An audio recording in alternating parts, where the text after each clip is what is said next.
Hi friends, இன்னைக்கு நம்ம என்ன பார்க்க போறோம் அப்படின்னா ஆர்ஆர்பி என்டிபிசி எக்ஸாம்க்கான 12/4/2016 கேட்ட கொஸ்டின்ஸ் எல்லாம் பார்க்க போறோம். இது வரைக்கும் நாம ஒரு 3 செட் ஆஃப் கொஸ்டின்ஸ் முடிச்சிருக்கோம். இது 4வது செட்டு. ஓகேவா? ஃபர்ஸ்ட் கொஸ்டின் போலாமா? Ritesh sold a pen for ₹36 with a profit of 20%. If it were sold for 33, then what could be the percentage of profit or loss? ரித்தேஷன் ஒருத்தன் இருக்கான். அவன் என்ன பண்றான்னா ஒரு பெண்ணை 20% லாபத்துல விற்கிறான். அதே பெண்ணை 33 ரூபாய்க்கு விற்கணும் அப்படின்னா அவனுக்கு கிடைக்கக்கூடிய ப்ராஃபிட் இல்லைன்னா லாஸ் எவ்வளோ அப்படின்னு கேட்டிருக்காங்க. சரியா? ஃபர்ஸ்ட் என்ன சொல்லியிருக்காங்க, ஒரு பொருள் இருக்கு, ஒரு பெண் இருக்கு, அதை 36 ரூபாய்க்கு விற்கிறான். 36 ரூபாய்க்கு வித்தா அவனுக்கு லாபம் 20% கிடைக்கி. அதே பொருளை 33 ரூபாய்க்கு வித்தான்னா அவனுக்கு லாபமா நஷ்டமா, அது எவ்வளோ பெர்சன்டேஜ் அப்படின்னு கேட்டிருக்காங்க. சரியா? இதை எப்படி எழுதலாம்னா, கொஸ்டின்ல என்ன கொடுத்துருக்காங்க, 36 ரூபாய்க்கு வித்தா ப்ராஃபிட் எவ்வளோ, 20%. நான் என்ன சொல்லியிருக்கேன், ஃபர்ஸ்ட் ருபீஸ் எழுதிக்கோங்க, அதுக்கப்புறம் இருக்குது பெர்சன்டேஜ்னு வச்சுக்கோங்கன்னு சொல்லியிருக்கேன். சரியா? ஸோ இப்போ ரூபாய்க்கு நேராக ரூபா, பெர்சன்டேஜ்க்கு நேராக பெர்சன்டேஜ் எழுத போகிறோம்.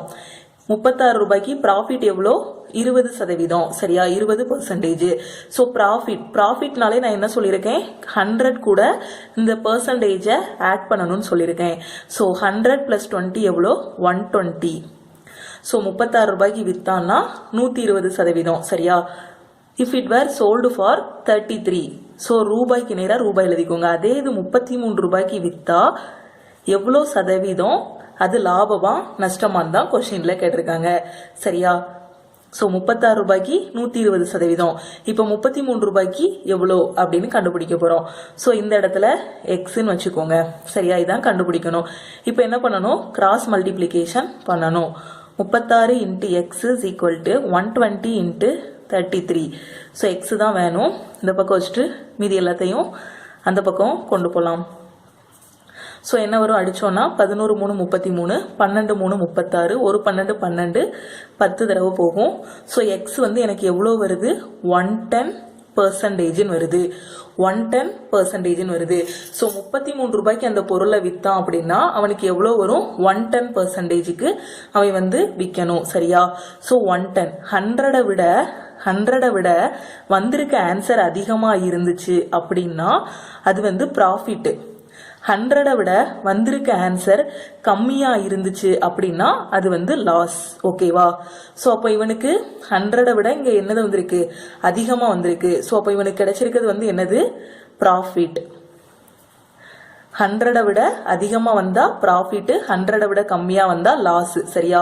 100 விட எவ்வளோ அதிகமா வந்திருக்கு, 100 விட எவ்வளோ அதிகமாக வந்திருக்கு, இங்கே 110 இருக்கு, இங்கே 100 இருக்கு. 100 விட எவ்வளோ அதிகமாக வந்திருக்கு, 10. ஸோ அப்போ 10% ப்ராஃபிட்.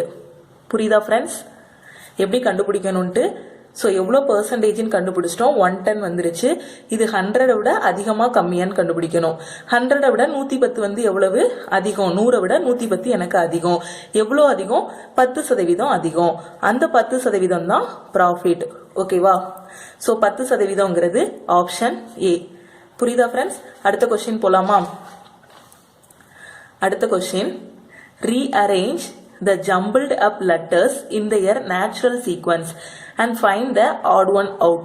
அதாவது இங்க கொடுத்திருக்கிறது நாம என்ன பண்ணணும்னா ஒரு ஆர்டர்ல இது பண்ணணும். ஸோ இந்த லெட்டர்ஸ் எல்லாம் அரேஞ்ச் பண்ணோம்னா ஒரு வேர்டு கிடைக்கும். அதுல எது ஆட் ஒன் அவுட் அப்படின்னு நாம கண்டுபிடிக்கணும். சரியா? ஃபர்ஸ்ட் இதை இது என்னதுல இருக்கு பாருங்க, SAMR இருக்கு. இப்போ இதுல எதுவுமே ஓரளவுக்கு நம்மளால கண்டுபிடிக்க முடியல. ஆனா இந்த இடத்துக்கு வாங்க, இந்த இடத்துக்கு வந்தா இதை பார்த்தாலே ஏதோ ஒரு கோளோட நேம் வர மாதிரி இருக்கா, ஜூபிட்டர் ஞாபகம் வர மாதிரி இருக்கா. So Jupiter. இப்போ இது என்ன, இதுல ஜூபிட்டர், இதையும் ஸோ ஒரு கோள் கூட ரிலேட் பண்ணி பாருங்க, ஒரு பிளானட் கூட ரிலேட் பண்ணா என்ன வரும், வீனஸ். வீனஸ் கிடைக்குமா? வீனஸ். ஒரு லெட்டர் தப்பா எழுதியிருக்கேன், W கிடையாது, 2 U கிடையாது, ஒன்று V. சரியா? அடுத்த இதை பாருங்க, அடுத்த இதுல என்னது இருக்கு, காமெட். அடுத்த இதுல பாருங்க, மார்ஸ். ஸோ இதுல பாருங்க, மார்ஸ்னா என்னது, செவ்வாய் கோள். வீனஸ்னா என்னது? வெள்ளி. ஜூபிட்டர்னா என்னது? வியாழன். கோமெட்னா என்னது? வால் நட்சத்திரம். கோமெட் ஆர் காமெட் எப்படி ப்ரொனவுன்ஸ் பண்ணணுமோ பண்ணிக்கோங்க. ஸோ இதில் பாருங்க, இது வந்து கோள், இது ஒரு பிளானட், இது ஒரு பிளானட், இதுவும் பிளானட். ஆனால் இதில் இது மட்டும் என்னது? வால் நட்சத்திரம், ஒரு நட்சத்திரத்தை குறிக்கி. ஸோ அப்போ ஆட் ஒன் அவுட் எது? பி தான் ஆட் ஒன் அவுட். ஓகேவா? ஸோ இந்த மாதிரி கொஸ்டினில் ஃபஸ்ட்டு அரேஞ்ச் பண்ணிக்கணும். பண்ணிட்டு ஒன்னே ஒன்று மட்டும் ஆட் ஒன் அவுட்டாக இருக்கும், அதை ஈஸியாக கண்டுபிடிச்சிடலாம். ஓகேவா? அடுத்த கொஸ்டின் போகலாமா? The height of lighthouse is 20 meters above sea level. The angle of depression from the top of the house of a ship in the sea is 30 degree. What is the distance of the ship from the foot of the lighthouse? என்ன சொல்லியிருக்காங்க அப்படின்னா, ஒரு light ஹவுஸோட height வந்து 20 metre. எதுல இருந்து? கடல் மட்டத்திலிருந்து அதோட ஹைட் வந்து 20 மீட்டர்னு சொல்லியிருக்காங்க. ஆங்கிள் ஆஃப் டிப்ரெஷன் வந்து எவ்வளவு கொடுத்திருக்காங்க அப்படின்னு பாத்தீங்கன்னா 30 டிகிரின்னு கொடுத்திருக்காங்க. அப்படின்னா அந்த ஷிப்போட டிஸ்டன்ஸ் வந்து அந்த லைட் ஹவுஸ்ல இருந்து எவ்வளவு தூரம் அப்படின்னு கேட்டிருக்காங்க. சரியா? இப்போ நான் படம் வரைகிறேன், வரைஞ்சோடனே உங்களுக்கு புரியும். இதுதான் கீழே வந்து கடல் இருக்குன்னு வச்சுக்கோங்க. கீழே இதுதான் கடல், இங்க கடல் இருக்கு, இங்க இதுதான் அந்த லைட் ஹவுஸ். அந்த கலங்கரை விளக்கம் வந்து இதுதான் அந்த லைட் ஹவுஸ். சரியா? அதோட ஹைட் வந்து எவ்வளவு கொடுத்திருக்காங்க? எனக்கு 20 மீட்டர்னு கொடுத்திருக்காங்க. லைட் ஹவுஸோட ஹைட் வந்து 20 மீட்டர். ஸோ நான் 20 மீட்டர் இங்க போட்டேன். சரியா? அடுத்து என்ன சொல்லியிருக்காங்க? the angle of depression from the top of the house of the ship. இதுதான் நான் என்ன சொல்லியிருக்கேன், கீழே இருக்கிறது கடல். சரியா? இங்க கடல் இருக்கு. ஸோ இந்த கடல்ல ஒரு ஷிப்பு நிக்கி, இந்த கடல்ல ஒரு கப்பல் நிக்கி, இங்கதான் ஷிப்பு. ஸோ இந்த top of the light house, light ஹவுஸோட உயரத்துல இருந்து இந்த ஷிப்புக்கு இருக்கக்கூடிய அந்த ஆங்கிள் வந்து எவ்வளோ அப்படின்னு சொல்லியிருக்காங்கன்னா 30 டிகிரின்னு சொல்லியிருக்காங்க. So 30 degree. அடுத்து என்ன சொல்லியிருக்காங்க? What is the distance of the ship. இங்கதான் ஷிப் இருக்கு, இங்கதான் கப்பல் இருக்கு. இந்த கப்பலோட டிஸ்டன்ஸ் என்ன? இந்த லைட் ஹவுஸ்ல இருந்து இந்த கப்பலோட டிஸ்டன்ஸ் என்ன? இங்க இருந்து இங்க வரைக்கும் இதோட டிஸ்டன்ஸ் என்னன்னு கேட்டிருக்காங்க. அதை நான் எக்ஸ்ன்னு வச்சுக்கிறேன். ஓகேவா? இது கப்பல், சாரி இது கடல், கீழே இருக்குது கடல், அந்த கடல்ல ஒரு கப்பல் நிக்குது. சரியா? சோ கடல்ல இருந்து இங்க ஒரு லைட் ஹவுஸ் இருக்கு. சோ இது ரெண்டும் ஏற்படுத்தக்கூடிய கோணம் வந்து 30 டிகிரி. இந்த லைட் ஹவுஸோட ஹைட் வந்து 20 மீட்டர்ஸ்ன்னு கொடுத்திருக்காங்க. சோ எனக்கு என்ன கேட்டிருக்காங்கன்னா, இந்த கடல்ல இருந்து சாரி இந்த லைட் ஹவுஸோட இந்த அடியில இருந்து இந்த அதோட பாதத்துல இருந்து இந்த கப்பலோட டிஸ்டன்ஸ் வந்து எவ்வளோ அப்படின்னு கேட்டிருக்காங்க. சரியா? இந்த மாதிரி கொஸ்டின் ஏற்கனவே ப்ரீவியஸ் வீடியோல எப்படி கேட்டிருந்தாங்கன்னா, ஒரு செவர்ல ஒரு ஏணியை சாத்தி வச்சிருந்தாங்கன்னா அதோட டிஸ்டன்ஸ் என்ன அந்த மாதிரி கேட்டிருந்தாங்க. ஸோ இந்த மாதிரி கொஸ்டின்லாம் என்ன ஃபார்மெட்ல வரும்னு பார்த்தீங்கன்னா, ஒன்று சைன் தீட்டா கண்டுபிடிக்க மாதிரி இருக்கும், இல்லைனா காஸ் தீட்டா, இல்லைனா டேன் தீட்டா. இந்த 3 தீட்டால ஏதாவது ஒன்று கண்டுபிடிச்சோனாலே நமக்கு வந்து ஆன்சர் வந்துடும். சரியா? இப்போ நமக்கு எந்த பக்கம் வேணும்? இந்த எக்ஸ் தான் வேணும். சரியா? இந்த ஆங்கிள் இருந்து பார்த்தோம் அப்படின்னா இது எதிர்பக்கம், இது அடுத்துள்ள பக்கம். நமக்கு இந்த இடம் கேட்டதுனால நாம tan தீட்டா யூஸ் பண்ணணும். ஒருவேளை இந்த இடம் கேட்டிருந்தாங்கன்னா sin தீட்டா யூஸ் பண்ணணும். ஓகேவா? இப்ப பாருங்க, tan 30 டிகிரி கண்டுபிடிக்கலாமா? tan 30 degree equal to tan தீட்டாவுக்கான ஃபார்முலா என்ன? எதிர்பக்கம் பை அடுத்துள்ள பக்கம். இந்த ஆங்கிளுக்கு ஆப்போசிட்ல இருக்குது எதிர்பக்கம், அதுக்கு அடுத்து இருக்குது அடுத்துள்ள பக்கம். அப்படிதான் கண்டுபிடிக்கணும். சோ எதிர்பக்கம் பை அடுத்துள்ள பக்கம். எதிர்பக்கம் என்னது? 20 மீட்டர். சோ 20 பை அடுத்துள்ள பக்கம் எவ்வளவு? எக்ஸ். நான் எக்ஸ்ன்னு வச்சுக்கிறேன். சரியா? tan 30 டிகிரியோட வேல்யூ என்ன அப்படின்னா 1/√3 தான் tan 30 டிகிரியோட வேல்யூ. ஸோ இந்த 20 பை எக்ஸை நான் வந்து இங்க போட்டுக்கிறேன். சரியா? இதை வந்து நான் கிராஸ் மல்டிப்ளை பண்றேன். பண்ணி நான் எக்ஸ் கண்டுபிடிச்சிட்டேன்னா வர்றது தான் எனக்கு answer. So X is equal to எனக்கு என்ன கிடைக்கும்? 20√3. அவ்வளோதான், 20√3 மீட்டர். அவ்வளோதான் ஆன்சர் வந்துருச்சா? எக்ஸ் இங்க போயிருச்சு, √3 இங்க போயிருச்சு. ஸோ 20√3ங்கிறது ஆப்ஷன் பி. ஓகேவா ஃப்ரெண்ட்ஸ்? அடுத்த கொஸ்டின் போலாமா? If the angles of a triangle are in the ratio 1:4:7, then find the ratio of the greatest to the smallest angle. ஒரு ட்ரையாங்கிளோட 3 கோணங்களோட ரேஷியோ கொடுத்துருக்காங்க. இதுல கிரேட்டஸ்டுக்கும் ஸ்மாலஸ்டுக்கும் உள்ள ரேஷியோ என்ன அப்படின்னு கேட்டிருக்காங்க. இதுக்கெல்லாம் ரொம்பலாம் கண்டுபிடிக்க வேண்டிய அவசியம் இல்லை, பார்த்தோன்னே போட்டுடலாம். இந்த மூணுல எது பெரிய நம்பரா இருக்கோ அதுதான் கிரேட்டஸ்ட் ஆங்கிள், எது சின்ன நம்பரா இருக்கோ அதுதான் ஸ்மாலஸ்ட் ஆங்கிள். ஓகேவா? ஸோ இதுல கிரேட்டஸ்ட் எதுனது 7 தான் கிரேட்டஸ்ட் நம்பர். ஸோ 7. ஸ்மாலஸ்ட் என்னது 1. ஸோ 1. அவ்வளோதான். 7:1. கிரேட்டஸ்ட் ஆங்கிளுக்கும் ஸ்மாலஸ்ட் ஆங்கிளுக்கும் உள்ள ரேஷியோ 7:1. அடுத்த question. The mean of 10 observation is 17. One more observation is included and the new mean becomes 16. The 11th observation is. இது வரைக்கும் இந்த மாதிரி ஒரு கொஸ்டின் ஒரு 4 தடவையாவது நாம வந்து சால்வ் பண்ணியிருப்போம். ஒரு 10 அப்சர்வேஷனோட மீன் சராசரி எவ்வளோனா 17. புதுசா ஒரு அப்சர்வேஷன் வந்து உள்ள வந்து இன்க்ளூட் பண்ணுதாங்க. அப்போ புது சராசரி எப்படி ஆகுதுன்னா 16 ஆகுது. அப்போ அந்த புதுசா இன்க்ளூட் பண்ண அந்த 11வது அப்சர்வேஷன் என்ன அப்படின்னா கேட்டிருக்காங்க. சரியா? ஸோ 10 அப்சர்வேஷனோட மீன் சராசரி தான் 17ன்னு கொடுத்துருக்காங்க. ஸோ 10 அப்சர்வேஷனோட சராசரி தான் 17. அப்போ அதோட கூட்டுத்தொகை எவ்வளவா இருக்கும்? 10 அப்சர்வேஷனோட கூட்டுத்தொகை வந்து 117 இருக்குமா? 10 × 17 சராசரி. இது ரெண்டையும் மல்டிப்ளை பண்ணிட்டோம்னா நமக்கு வந்து கூட்டுத்தொகை கிடைச்சிரும். சரியா? அடுத்து என்ன சொல்லியிருக்காங்க? One more observation is included. புதுசா ஒரு அப்சர்வேஷன் இன்க்ளூட் பண்ணுதாங்க. சரியா? அது என்னன்னு எனக்கு தெரியாது. ஸோ நான் எக்ஸ்ன்னு எடுத்துக்கிறேன். அப்படி இன்க்ளூட் பண்ணும்போது த நியூ மீன் பிகம்ஸ் 16. புதுசா உள்ள சராசரி எவ்வளவா மாறுது அப்படின்னு பாத்தீங்கன்னா 16 மாறுது. சரியா? ஆல்ரெடி 10 அப்சர்வேஷனோட கூட்டுத்தொகை தான் இந்த 170. இது வந்து 11வது அப்சர்வேஷன். ஸோ மொத்தம் 11. இதுக்கெல்லாம் நான் சராசரி எடுத்தேன் அப்படின்னா எனக்கு எவ்வளோ சராசரி வருது? 16 வருது. சரியா? அப்படின்னா இந்த 11வது அப்சர்வேஷன் என்ன அப்படின்னா எனக்கு கேட்டிருக்காங்க. ஓகேவா? புரியுதா ஃப்ரெண்ட்ஸ்? 10 இதோடது 170 பிளஸ் புதுசா இன்க்ளூட் பண்றது எக்ஸ்ன்னு வச்சுக்கிறேன். இதுக்கு சராசரி எடுத்தேன் அப்படின்னா எனக்கு 16 வருது. சரியா? இப்போ இந்த சமன்பாடை நம்ம சால்வ் பண்ணிட்டோம்னா வர்றது answer 170 plus x is equal to 16 × 11. 16ஐயும் 11ஐயும் மல்டிப்ளை பண்ணா எனக்கு எவ்வளவு வரும்? 176 வரும். So 170 plus x is equal to 176. இது ரெண்டையும் மல்டிப்ளை பண்ணா எனக்கு தேவை எக்ஸ். எக்ஸுங்கிறதுங்க என்னது? 11வது அப்சர்வேஷன். ஸோ எக்ஸ் எங்க வச்சுட்டு இது எந்த பக்கம் கொண்டு போனா 176 மைனஸ் 170. அப்போ எனக்கு எக்ஸ் என்ன வருது? 6 வருமா? 176 மைனஸ் 170 வந்து 6. அப்போ அந்த 11வது அப்சர்வேஷன் எத்தனை? 6. ஓகே. 6ங்கிறது option C. So option C தான் கரெக்ட். ஓகே. இந்த கொஸ்டின்ல Arun and Amit can do a piece of work in 9 days, 12 days respectively. If they work for alternate days and Amit start the work first, then in how many days 35/36 parts of the whole work will be completed? என்ன சொல்லியிருக்காங்கன்னா அருண் ஒருத்தர் இருக்கான், அமித்னு ஒருத்தர் இருக்கான். அருண் வந்து 9 நாள்ல ஒரு வேலையை முடிக்கிறான். அமித் வந்து 12 நாட்கள்ல ஒரு வேலையை முடிக்கிறான். சரியா? எப்படி வேலை பார்க்கறாங்கன்னா அல்டர்னேட் டேஸ்ல வேலை பார்க்கறாங்க. அமித் வந்து ஃபர்ஸ்ட் வேலை பார்க்கறான்.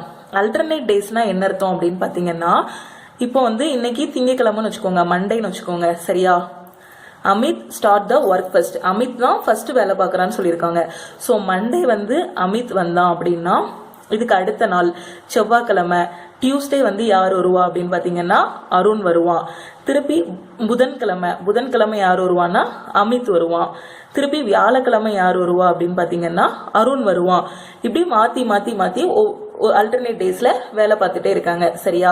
இப்படி வேலை பார்த்தாங்க அப்படின்னா 35/36 பார்ட் ஆஃப் த ஒர்க்கை வந்து எத்தனை நாட்களுக்குள்ள அவங்க முடிப்பாங்க அப்படின்னா கேட்டிருக்காங்க. சரியா? இப்ப பாருங்க, அமித் வந்து எவ்வளவு நாள்ல முடிக்கிறான்? அமித் வந்து 12 நாள்ல முடிக்கிறான். அருண் வந்து 9 நாட்கள்ல முடிக்கிறான். சரியா? இப்போ இந்த கொஸ்டினை நாம என்ன மெத்தட்ல போட போறோம் அப்படின்னு பாத்தீங்கன்னா எல்சிஎம் மெத்தட்ல போட போறோம். ஃபர்ஸ்ட் இது ரெண்டுக்கும் எல்சிஎம் எடுக்கலாம். 12க்கும் 9க்கும் எல்சிஎம் எடுத்தோம்னா என்ன வரும்? 36 வருமா? 12 9 4 3 12 3 9 12 3 36. சரியா? இப்போ இதுதான் மொத்த வேலை. நமக்கு மொத்த வேலை வந்து 36. சரியா? இப்போ இந்த இதுக்கு 36 வரணும்னா இந்த 12 எதால பெருக்கணும்? 3ஆல பெருக்கணும்.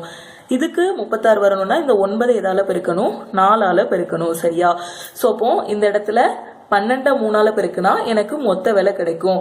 அப்போ இந்த 3 வந்து எதை குறிக்கினா அமித்தோட திறனை குறிக்கி. சரியா? இந்த 4 வந்து எதை குறிக்கினா அருணோட திறனை குறிக்கி, இவனோட எஃபிசியன்சிய இது குறிக்கி. இந்த நம்பர் வந்து இவனோட எஃபிசியன்சியை குறிக்கி. சரியா? இப்ப பாருங்க, ஃபர்ஸ்ட் நாள் இன்னைக்கு மண்டேன்னு வச்சுக்கிடுவோம். இன்னைக்கு யார் வரா? ஃபர்ஸ்ட் நாள் அமித் வந்து வரான். சரியா? அமித் வரான். அவனோட வேலை எவ்வளோ? 3. மொத்த வேலையில அவனோட இது எவ்வளோ? 3 பங்கு. ஸோ 3/36. ஃபர்ஸ்டே நாள் 36 போட்டு கூட்டிக்கோங்க, இல்லை லாஸ்ட் நாள் ஆட் பண்ணிக்கலாம். சரியா? ஃபர்ஸ்ட் குழப்ப வேண்டாம். 3ங்கிறது அமித்தோட திறன். இது ஃபர்ஸ்ட் நாள். சரியா? ரெண்டாவது நாள் யார் வரா? அருண் வருவான். சரியா? அருண் வருவானா? ஸோ அருணோட திறன் எனக்கு எவ்வளோ? 4. ரெண்டாவது நாள் அருண் வந்துட்டான். அப்போ ஃபர்ஸ்ட் நாள் அமித், ரெண்டாவது நாள் அருண். சரியா? அப்போ எனக்கு 2 நாள்ல மொத்த வேலை எவ்வளோ முடிஞ்சிருக்கு? 7 முடிஞ்சிருக்கா? சரியா? 2 நாள்ல ஃபர்ஸ்ட் நாள் அமித் வந்தான், ரெண்டாவது நாள் அருண் வந்தான்.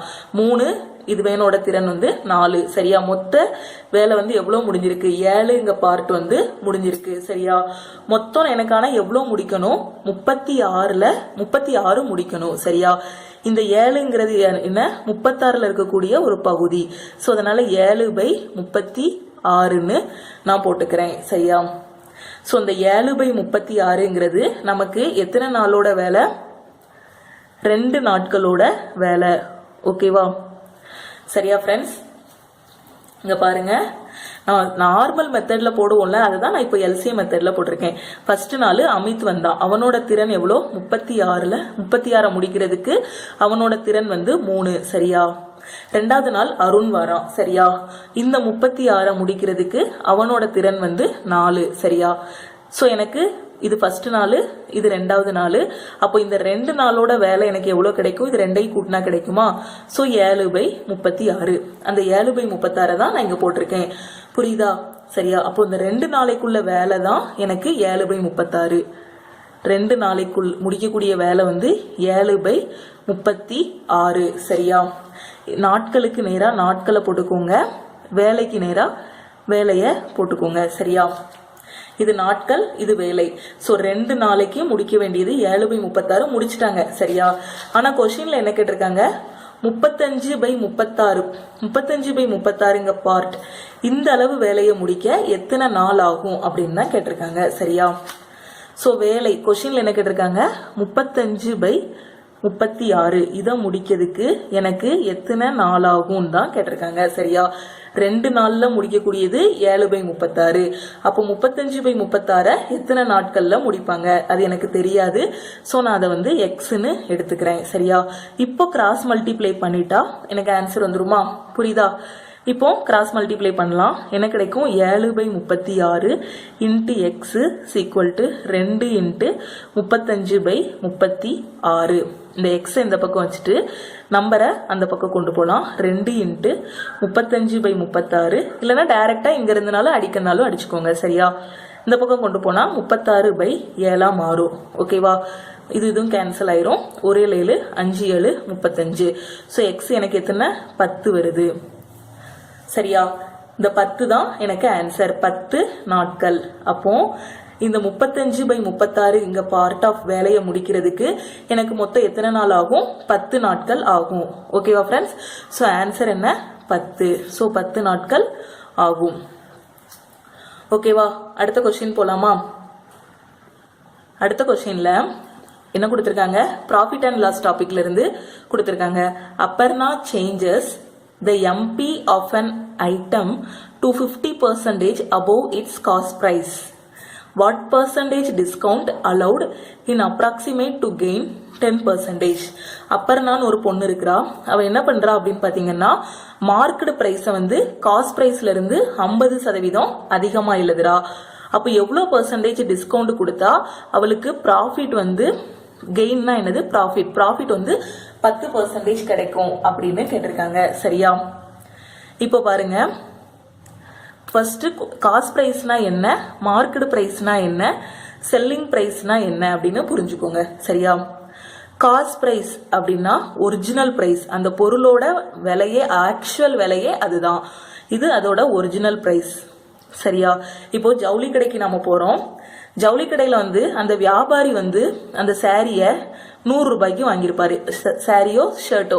சரியா? இதுதான் அதோட ஒரிஜினல் பிரைஸ். அந்த ஒரிஜினல் பிரைஸ் தான் நாம வந்து காஸ்ட் பிரைஸ்ன்னு சொல்றோம். சரியா? மார்க்கெட் பிரைஸ் அப்படிங்கிறது என்னன்னா, அவர் வந்து மொத்த வியாபாரி கிட்ட இருந்து 100 ரூபாய்க்கு வாங்கியிருப்பாரு.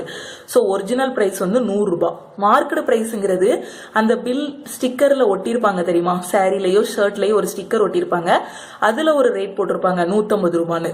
சரியா? அந்த 150 அப்படிங்கிறது மார்க்கெட் பிரைஸ். அவங்க மார்க் பண்ணி எழுதி வச்சிருக்க பிரைஸ். அந்த வியாபாரி எழுதி வச்சிருப்பாருல இவ்வளோ பிரைஸுக்கு நம்ம விற்கணும் அப்படின்ட்டு, அது 150. எப்பவுமே வியாபாரி வந்து என்ன பண்ணுவாருன்னா, அவங்க மார்க் பண்ணி வச்சிருக்க பிரைஸுக்கு தான் டிஸ்கவுண்ட் கொடுப்பாங்க. அப்படி கொடுத்தா மட்டும்தான் அவங்களுக்கு ப்ராஃபிட் கிடைக்கும். காஸ்ட் பிரைஸுக்கு, அவங்க வாங்கின ஒரிஜினல் விலைக்கு டிஸ்கவுண்ட் எப்பவுமே கொடுக்க மாட்டாங்க. சரியா?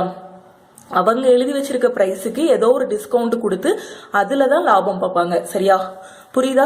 காஸ்ட் பிரைஸ்ங்கிறது அவங்க வாங்கின ஆக்சுவல் பிரைஸ், இது மாறவே மாறாது. மார்க்கெட் பிரைஸ்ங்கிறது அவங்க எழுதி வச்சிருக்குது, இவ்வளவு ரூபாய்க்கு வித்தா இவ்வளவு லாபம் நமக்கு கிடைக்கும்னு எழுதி வச்சிருக்கிறது தான் மார்க்கெட் பிரைஸ். ஓகேவா? செல்லிங் பிரைஸ்ங்கிறது நமக்கு விற்கிறது. இந்த 150 ரூபாய் அவங்க எழுதிட்டு 140 ரூபாய்க்கு நம்ம கிட்ட விற்பாங்க, இல்லைன்னா ஒரு 130 ரூபாய்க்கு விற்பாங்க. சரியா? ஏதோ ஒரு டிஸ்கவுண்ட் கொடுத்து. புரியுதா ஃப்ரெண்ட்ஸ்? இப்போ மார்க்கெட் பிரைஸ்னா என்ன, காஸ்ட் பிரைஸ்னா என்ன, செல்லிங் பிரைஸ்னா என்னன்னு புரிஞ்சிருச்சா? இப்போ கொஸ்டினுக்கு வாங்க. அப்புறம் என்ன பண்றா, ஒரு பொருள் இருக்கு, அது எவ்வளவுன்னு நமக்கு தெரியாது. ஸோ காஸ்ட் பிரைஸ், எப்பவுமே காஸ்ட் பிரைஸை 100ன்னு எடுத்துக்கோங்க, அப்பதான் குழப்பாது. ஸோ அப்பர்னாவோட பொருளோட காஸ்ட் பிரைஸ் வந்து எனக்கு எவ்வளோ, 100ன்னு நான் வச்சுக்கிறேன். சரியா? Cost price 100. அவ என்ன பண்றா, Aparna changes the MP market price of the item of an item to 50% above its cost price. Cost பிரைஸ்ல இருந்து ஒரு 50% அதிகமா மார்க் பண்ணி வைக்கிறா. 100 ரூபாய்க்கு வாங்கிட்டா ஒரு பொருளை. சரியா? இப்போ மார்க் பண்ணி வைக்கிறா. என்ன பண்றா, இந்த காஸ்ட் பிரைஸ்ல இருந்து ஒரு 50 ரூபாய் கூட்டி விற்கிறா. 100 ரூபாய்க்கு வாங்கின பொருளை 150 ரூபாய் அப்படின்னு அவ பில்லுல எழுதிட்டா. சரியா? மார்க் பண்ணி வச்சிட்டா. வாட் பர்சன்டேஜ் டிஸ்கவுண்ட், டிஸ்கவுண்ட்னா எதுக்கு கொடுக்கணும், மார்க்கெட் பிரைஸுக்கு தான் டிஸ்கவுண்ட் கொடுக்கணும். இதுக்கு எவ்வளோ பர்சன்டேஜ் டிஸ்கவுண்ட் கொடுத்தான்னா அவளுக்கு கெயின் வந்து 10% கிடைக்கும். ப்ராஃபிட் வந்து எவ்வளோ கிடைக்கணும், 10% கிடைக்கணும். சரியா? பொருளோட ஆக்சுவல் விலை 100 ரூபாய் தான், அவ 50% அதிகமா எழுதி வச்சிருக்கா. 50% அதிகம்னா 100ல இருந்து 50 அதிகம்னா 150 ரூபான்னு போட்டு வச்சிருக்கா. சோ அப்போ இது ரெண்டுக்கும் உள்ள டிஃபரன்ஸ் எனக்கு எவ்வளோ, 40 ரூபாய் இருக்குமா? சரியா? 40 ரூபாய் இருக்குமா? சரி, அது ரெண்டுக்கும் உள்ள டிஃபரன்ஸ் 40. ப்ராஃபிட் வந்து எவ்வளோ, 10%. அப்போ அவளுக்கு கிடைக்கக்கூடிய அவ ப்ராஃபிட்ல வந்து எவ்வளோ இருக்கணும், 110 வந்து கண்டுபிடிக்கணும். நாம ப்ராஃபிட் வந்து 10%. எப்பவுமே ப்ராஃபிட்னா என்ன சொல்லியிருக்கேன், 100 கூட ஆட் பண்ண சொல்லியிருக்கேன். ஓகேவா? இப்போ இந்த இடத்துல காஸ்ட் பிரைஸுக்கு வேலை இல்லை, நம்ம இது ரெண்டையும் வச்சுதான் அவ வந்து எவ்வளோ பர்சன்டேஜ்க்கு டிஸ்கவுண்ட் கொடுக்கணும் அப்படின்னு கண்டுபிடிக்கணும். டிஸ்கவுண்ட்னாலே எதுக்கு கொடுக்கணும்னு சொல்லியிருக்கேன், மார்க்கெட் பிரைஸுக்கு தான் கொடுக்கணும்னு சொல்லியிருக்கேன். இந்த இடத்துல காஸ்ட் பிரைஸுக்கு வேலை இல்லை. சரியா? அப்ப இங்க பாருங்க, மார்க்கெட் பிரைஸ் 100 150க்கு ஈக்குவலா இருக்கு. சரியா? சோ எனக்கு வந்து இது 100 தான், 150 இது பர்சன்டேஜ், இது ரூபா. சரியா? 100% இந்த மார்க்கெட் பிரைஸ்ல தான் இவ வந்து டிஸ்கவுண்ட் கொடுக்கணும். அதனாலதான் இங்க 100க்கு எம்பியை வந்து நான் ஈக்குவேட் பண்ணிருக்கேன். சரியா? சோ 100 தான் 150க்கு ஈக்குவலா இருந்தா 40 ரூபாய் என்ன பண்றா, டிஸ்கவுண்ட் கொடுக்கறா. இந்த 40 ரூபாய்க்கு எவ்வளோ பர்சன்டேஜ் வரும் அப்படின்னு கண்டுபிடிக்கணும் நாம. சரியா? புரியுதா ஃப்ரெண்ட்ஸ்? குழப்பாதீங்க. காஸ்ட் பிரைஸ்ல இருந்து மார்க்கெட் பிரைஸ் வந்து 50 கூட்டி வச்சிருக்கா. சோ எம்பி வந்து 150. இப்போ இது நமக்கு வேலை இல்லை, ஏன்னா நமக்கு வந்து கொஸ்டின்ல டிஸ்கவுண்ட் தான் கொடுத்திருக்காங்க, ப்ராஃபிட் பத்தியோ லாஸ் பத்தியோ பேசல. சோ டிஸ்கவுண்ட்ங்கிறதுனால நான் வந்து எதை எடுத்திருக்கேன், எம்பி எடுத்திருக்கேன், மார்க்கெட் பிரைஸ். சோ 100 தான் 150க்கு ஈக்குவலா இருக்கும். சோ இது ரெண்டுக்கும் உள்ள டிஃபரன்ஸ் எனக்கு எவ்வளோ, 40. இந்த 40 ரூபாய்க்கு எவ்வளோ டிஸ்கவுண்ட் அவ கொடுக்கணும். சரியா? இப்போ இதை எக்ஸ்ன்னு வச்சுட்டு கிராஸ் மல்டிப்ளை பண்ணிடலாமா? பண்ணா என்ன கிடைக்கும் பாருங்க, x × 150 = 40 × 100. சரியா?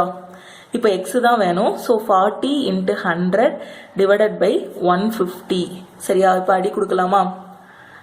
ஸோ இதுவும் கேன்சல் ஆயிரும்.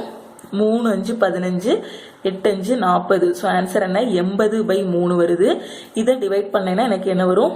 2 3 6, 26.666 போய்கிட்டே இருக்கும். ஸோ நான் ரவுண்ட் ஆஃப் பண்ணேன் அப்படின்னா எனக்கு என்ன கிடைக்கும்? 27% கிடைக்கும். சரியா? 27%ங்கிறது ஆப்ஷன் ஏ. புரியுதா ஃப்ரெண்ட்ஸ்? இங்க ஏன் 100 வந்து 150க்கு ஈக்குவேட் பண்ணிருக்கோம்னா நாம கண்டுபிடிக்க போறது டிஸ்கவுண்ட் பர்சன்டேஜ். டிஸ்கவுண்ட் பர்சன்டேஜ்னா எப்பவுமே எம்பிஏ தான் எடுக்கணும், மார்க்கெட் பிரைஸ் தான் எடுக்கணும். So 100 150க்கு equal. 100%ங்கிறது எனக்கு 150. அப்போ இந்த 40 ரூபாய்க்கு நான் எவ்வளோ டிஸ்கவுண்ட் கொடுக்கணும்? சரியா? அததான் இங்க எழுதியிருக்கேன். இதை கிராஸ் மல்டிப்ளை பண்ணிட்டோம்னா வர்றதுதான் ஆன்சர். ஓகேவா? அடுத்த கொஸ்டின் போலாமா? A wholesaler purchased 7 hair clips for ₹1. How many for ₹1 must he sell to get profit of 40%? ஒரு வியாபாரி இருக்காரு. அவர் என்ன பண்றாருன்னா 7 ஹேர் கிளிப்பை ₹1 வாங்குறாரு.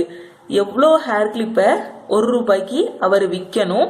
40 வித்தாருன்னா அவருக்கு 40% லாபம் கிடைக்கும் அப்படின்னு கொஸ்டின்ல சொல்லியிருக்காங்க. சரியா? ஸோ 7 ஹேர் கிளிப்பை ₹1 வாங்குறாரு. அதே ₹1 எத்தனை ஹேர் கிளிப்பை வித்தாருன்னா அவருக்கு 40% லாபம் கிடைக்கும் அப்படின்னு தான் கொஸ்டின்ல கேட்டிருக்காங்க. சரியா? 7 ஹேர் கிளிப் ₹1னா ஒரு கிளிப்போட விலை எவ்வளோ? 1/7. சரியா? ஸோ ஒரு கிளிப்போட விலை 1/7. அப்போ 100 தான் 1/7க்கு எனக்கு ஈக்குவலா இருக்கும். சரியா? 100 தான் 1/7க்கு ஈக்குவலா இருக்கும். ஒரு கிளிப்போட காஸ்ட் பிரைஸ் எவ்வளோ? 1/7 rupees. சரியா? இப்போ நான் வந்து 140%, 40% லாபம் கிடைக்கணும் அப்படின்னா நான் எவ்வளோ ரூபாய்க்கு ஒரு கிளிப்பை விற்கணும்னு பார்க்க போறேன். சரியா? 100 தான் பெர்சன்டேஜுக்கு நேரா பெர்சன்டேஜ், ரூபாய்க்கு நேரா ரூபாயை போட்டுக்கோங்க. ஸோ 140% லாபம் கிடைக்கணும்னா நான் எவ்வளோ ரூபாய்க்கு விற்கணும்னு பார்க்க போறேன். ஸோ இது என்னன்னு தான் கண்டுபிடிக்கணும். இதை எக்ஸ்ன்னு வச்சுக்கோங்க. கிராஸ் மல்டிப்ளை பண்ணுங்க. 100 × x = 140 × 1/7. So x = 140 × 1/7 × 1/100. சரியா? 0 0 கட் ஆயிரும். 1 7 2 7 14, 1 2 5 2 10. So x = 1/5. 1/5 x = எவ்வளோ? 1/5 ரூபா. சரியா? நான் வந்து ஒரு ஹேர் கிளிப்போட விலை தான் இங்க வந்து கண்டுபிடிச்சிருக்கேன். எனக்கு கொஸ்டின்ல வந்து ஒரு ஹேர் கிளிப்பை விற்கிறது கேட்கல. கொஸ்டின்ல என்ன கேட்டிருக்காங்கன்னா how many for ₹1 must he sell to get profit of 40%? ₹1 எத்தனை ஹேர் கிளிப் வித்தாருன்னா 40% லாபம் கிடைக்கும். ₹1 எத்தனை ஹேர் கிளிப் அவர் விற்கணும்னு கேட்டிருக்காங்க. சரியா? ஒரு ஹேர் கிளிப்போட விலை 1/5 ரூபாய். இது நம்பர் ஆஃப் ஐட்டம்ஸ், பொருட்கள், நம்பர் ஆஃப் ஐட்டம்ஸ். ஒரு கிளிப்பு நம்பர் ஆஃப் ஐட்டம்ஸ். இங்க எத்தனை? என்னது? கிளிப்ஸ். ஒரு கிளிப்போட விலை 1/5. சரியா? இங்க வந்து ரூபாய். 1/5 ரூபாய் தான் ஒரு கிளிப்போட விலை. சரியா? நான் எத்தனை கிளிப்பு விற்கணும்? எத்தனை கிளிப்பு விற்கணும் தான் கொஸ்டின்ல கேட்டிருக்காங்க. ஒரு கிளிப்புக்கு நேரா எத்தனை கிளிப்பு எனக்கு தெரியாது. ஸோ அதனால நான் எக்ஸ்ன்னு வச்சுக்கிறேன். எத்தனை கிளிப்பை ₹1 விற்கணும்? கொஸ்டின்ல தானே கேட்டிருக்காங்க. எத்தனை கிளிப்பை ₹1 விற்கணும்? நல்லா கவனிங்க ஃப்ரெண்ட்ஸ். நான் என்ன கண்டுபிடிச்சிருக்கேன்? ஒரு கிளிப்பை 40% விற்கணும்னா 1/5 ரூபாய்க்கு விற்கணும். அதாவது 0.2ன்னு வரும் இதை டிவைட் பண்ணோம்னா. சரியா? ஒரு கிளிப்போட விலை 1/5 ரூபாய். அப்போ ₹1 விற்கணும்னா எனக்கு எத்தனை கிளிப்பு? ஸோ ரூபாய்க்கு நேரா ரூபா. இங்க வந்து எத்தனை கிளிப்புங்கிறதுனால எக்ஸ்ன்னு வச்சுக்கிறேன். இதை கிராஸ் மல்டிப்ளை பண்ணிட்டேன்னா எனக்கு வர்றது தான் ஆன்சர். ஓகேவா? இப்போ கிராஸ் மல்டிப்ளை பண்ணுங்க. 1/5x = 1ன்னு கிடைக்கும். அடுத்த ஸ்டெப்ல x = 5. இந்த 5ங்கிறது நம்பர் ஆஃப் ஐட்டம்ஸ். இந்த x எதை குறிக்கி? நம்பர் ஆஃப் ஐட்டம்ஸ், அதாவது number of clips. Number of கிளிப்பை வந்து குறிக்கி. புரியுதா ஃப்ரெண்ட்ஸ்? எனக்கு கொஸ்டின்ல எவ்வளவு ரூபாய்க்குன்னு கேட்கல, எத்தனை கிளிப்பு விற்கணும்னு கேட்டிருக்காங்க. சரியா? ஸோ 40% லாபம்னா ஒரு கிளிப்பை நான் 1/5 ரூபாய்க்கு விற்கணும். சரியா? ஒரு கிளிப்போட விலை 1/5 ரூபாய்னா 1 ரூபாய்க்கு எத்தனை கிளிப்பு, அவ்வளவுதான். ஸோ கிராஸ் மல்டிப்ளை பண்ணேன், எனக்கு எக்ஸ் வந்து 5 வந்துச்சு. ஸோ 5 ரூபாய் 5 கிளிப்பு, 1 ரூபாய்க்கு 5 கிளிப்பு விற்றேன் அப்படின்னா எனக்கு 40% லாபம் கிடைக்கும். ஓகேவா? 5ங்கிறது ஆப்ஷன் பி. ஓகேவா ஃப்ரெண்ட்ஸ்? அடுத்த கொஸ்டின் போலாமா? E = 5, கன்னுனா 42, ரோஸ்னா 57, then what is the value of cat? E வந்து நம்பர் 5 குறிக்குது, கன்னுனா 42, ரோஸ்னா 57 சொல்லியிருக்காங்க. அப்போ கேட்டுக்கு என்ன நம்பர் வரும் அப்படின்னு கேட்டிருக்காங்க. சரியா? ஸோ இதை பார்த்தோன்னே தெரியுது, E = 5னா ஏபிசிடி லெட்டர்ஸ்ல ஈயோட பிளேஸ போட்டிருக்காங்க. இ எத்தனாவது இடத்துல இருக்கோ அந்த நம்பரை தான் இங்க வந்து சொல்லியிருக்காங்க. ஸோ ஏபிசிடி இதை எழுதிக்கிடுவோம். RSTUVWXYZ. ஓகே, நம்பர் போட்டுக்கலாம். 1 2 3 4.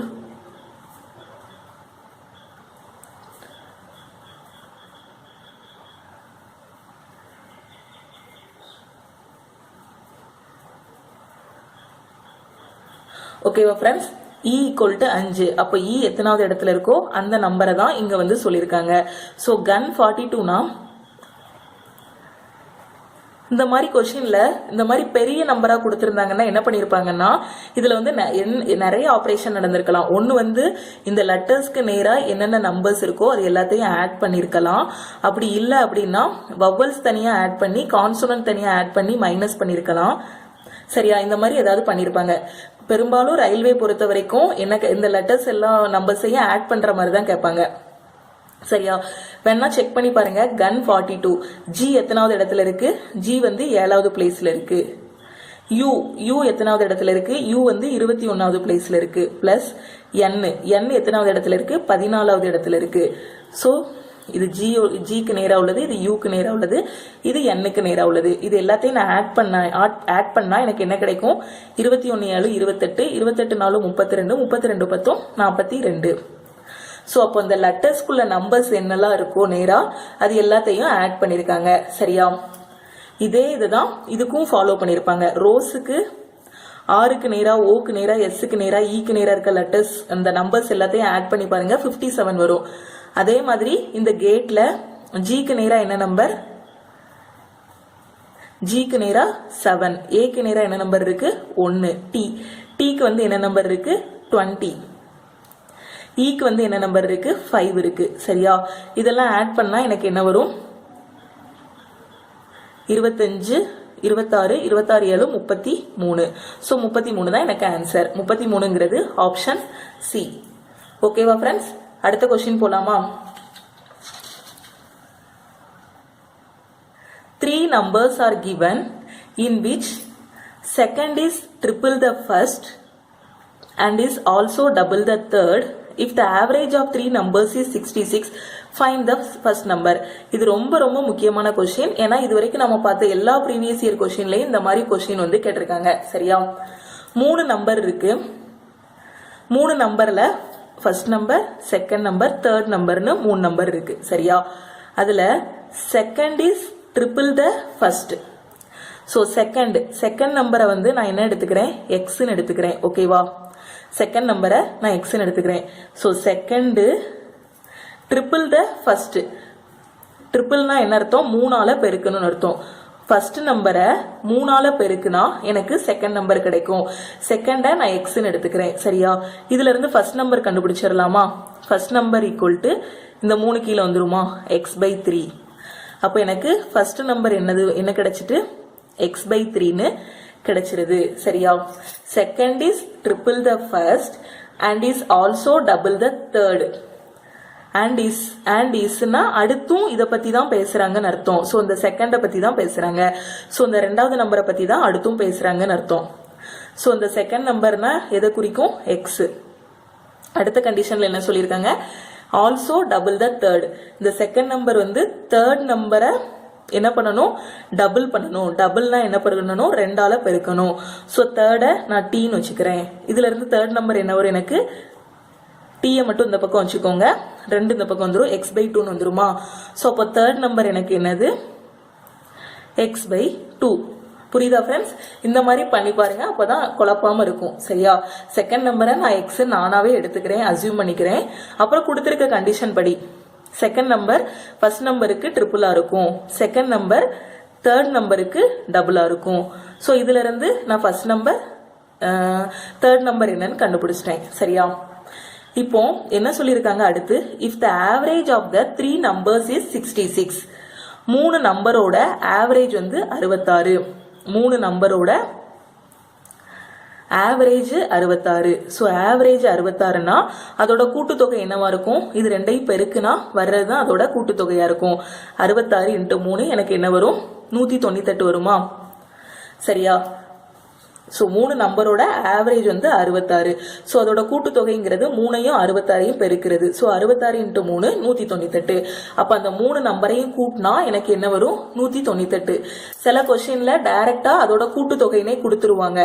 சரியா? சில கொஸ்டின்ல ஆவரேஜ்னு கொடுத்துருப்பாங்க. ஓகேவா? இந்த 3 நம்பரையும் கூட்டுங்க, first second third. First number x/3 plus second number x plus third number எனக்கு என்னது, x/2. இது 3ஐயும் கூட்டினா எனக்கு என்ன வரும், 198. ஓகேவா? இப்போ எனக்கு இதுக்கு எல்சிஎம் எடுத்தேன்னா என்ன வரும், 6. இது 6 வரணும்னா 2ஆல பெருக்கணும், திருப்பி 6ஆல பெருக்கணும், திருப்பி இதை 3ஆல பெருக்கணும். சரியா? 198. ஓகேவா? எனக்கு என்ன கேட்டிருக்காங்க, ஃபர்ஸ்ட் நம்பர் என்னன்னு கொஸ்டின்ல கேட்டிருக்காங்க. ஃபர்ஸ்ட் இதை சிம்பிளிஃபை பண்ணிக்கலாம். ஓகேவா? இப்போ இந்த 6 இந்த பக்கம் கொண்டு போயிருங்க. கொண்டு போய் என்ன கிடைக்கும், 6 3 9, 9 2 11. 11x = 198 × 6. இதை வந்து மல்டிப்ளை பண்ணாதீங்க, ஏன்னா இங்க இருக்க நம்பரால பெரும்பாலும் கேன்சல் ஆயிரும் எப்பவுமே. ஸோ எக்ஸ் இந்த பக்கம் வச்சுட்டு 11 அந்த பக்கம் கொண்டு போக, 198 × 6 டிவைடட் பை 11. ஓகேவா? அடிச்சா என்ன வரும், 1 11 11, 8 11 88. ஸோ இங்க ஒரு 6 இருக்கு. ஸோ எனக்கு என்ன வரும், x = 108 வரும்னு நினைக்கிறேன். 108. 18 108.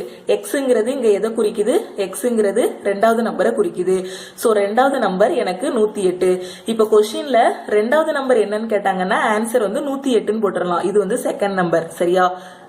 ஆனா எனக்கு கேட்டிருக்கிறது ஃபர்ஸ்ட் நம்பர் என்னன்னு கேட்டிருக்காங்க. ஃபர்ஸ்ட் நம்பர் என்ன, x/3. ஸோ x/3 தான் ஃபர்ஸ்ட் நம்பர். ஸோ எக்ஸுங்கிறது இங்க என்னது, 108. So 108 by 3. புரியுதா ஃப்ரெண்ட்ஸ்? ஸோ எனக்கு கிடைச்சிருக்க செகண்ட் நம்பர் வந்து 108. சரியா? கொஸ்டின்ல கேட்டிருக்கிறது first number. First நம்பருங்கிறது x/3. x/3. இந்த xங்கிறது எதை டினோட் பண்ணுது, செகண்ட் நம்பரை டினோட் பண்ணுது. சரியா? x/3. ஸோ ஃபர்ஸ்ட் நம்பர் xங்கிறது 108 பை 3. அடி கொடுத்தா என்ன வரும், 1 3 3, 3 9, 6 3 18. ஸோ ஃபர்ஸ்ட் நம்பர் எனக்கு என்னது, 36. ஓகேவா ஃப்ரெண்ட்ஸ்? 36ங்கிறது option A.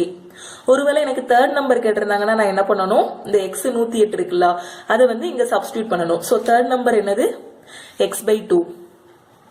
ஒருவேளை தேர்ட் நம்பர் கேட்டிருந்தாங்கன்னா x/2. எக்ஸ் என்ன கண்டுபிடிச்சோம், 108ன்னு கண்டுபிடிச்சோம். ஸோ 108/2 54. ஓகேவா? ஸோ கொஸ்டின்ல கரெக்டா பாருங்க எந்த நம்பர் கேட்டிருக்காங்கன்னு. ஸோ இது தேர்ட் நம்பர், இதுதான் ஃபர்ஸ்ட் நம்பர். ஓகேவா ஃப்ரெண்ட்ஸ்? எதுனாலும் கேட்கலாம், உங்க ஃபர்ஸ்ட் தான் கேட்கணும் இல்ல, செகண்ட் நம்பர் கூட கேட்கலாம், தேர்ட் நம்பர் கூட கேட்கலாம். ஓகேவா ஃப்ரெண்ட்ஸ்? இதுதான் 12/4/2016 கேட்ட கொஸ்டின்ஸ். இது வந்து பார்ட் 1 வீடியோ. ரிமைனிங் இருக்க கொஸ்டின்ஸ் அடுத்தடுத்த பார்ட் வீடியோஸ்ல வந்து நான் போடுறேன். இந்த வீடியோ உங்களுக்கு பிடிச்சிருந்து அப்படின்னா லைக் பண்ணுங்க, டவுட்ஸ் இருந்தா கமெண்ட் பண்ணுங்க. உங்க ஃப்ரெண்ட்ஸ் யாராவது NTPCக்கு ப்ரிப்பேர் பண்ணிட்டு இருந்தாங்கன்னா அவங்களுக்கும் ஷேர் பண்ணுங்க, ரொம்பவே யூஸ்ஃபுல்லா இருக்கும். இது வரைக்கும் நாம முடிச்ச 3 செட் ஆஃப் கொஸ்டின்ஸை ஃபாலோ பண்ணிட்டு இருந்திருந்தீங்க அப்படின்னா இப்போ போடுற கொஸ்டின்ஸ் எல்லாமே உங்களுக்கு ரொம்பவே ஈஸியா இருக்கும். ஓகேவா ஃப்ரெண்ட்ஸ்? திருப்பியும் நாம இன்னொரு வீடியோல பார்க்கலாம்.